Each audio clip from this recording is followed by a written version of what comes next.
Hi, so Lester here.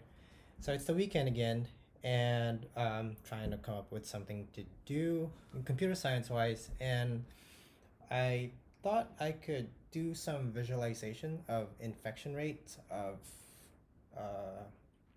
of the coronavirus, why social distancing is important, and I think I came up with something that is pretty interesting. So I hope you guys enjoy it.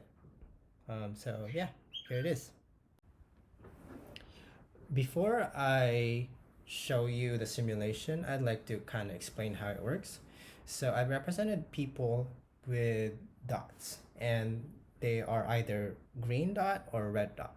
If they are green, they haven't been infected. If they're red, they are infected. And they have a recovery time of 2 weeks. And so eventually, the red dot will become green and they're no longer infectious. So I've also simulated here an R naught of 2. So just because it hits another dot, it also doesn't mean that it immediately transfers. There are some cases when it doesn't transfer, and so you'll see that if you look closely in the simulation. So with that in mind, that's the basics of the simulation, and let's see uh, what it looks like if we increase the population gradually.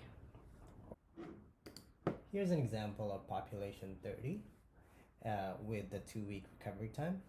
This would probably represent a strict social distancing guideline in the United States. You can see that almost everybody gets infected, but eventually, because the recovery time is 2 weeks and there's not a lot of contact between these people, that they all eventually just recover.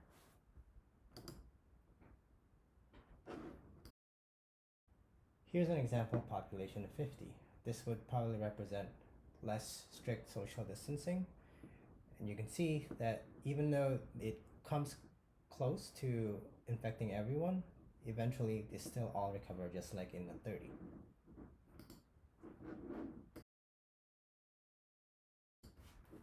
Now let's take a look at what happens if there's a population of 100 with the same parameters.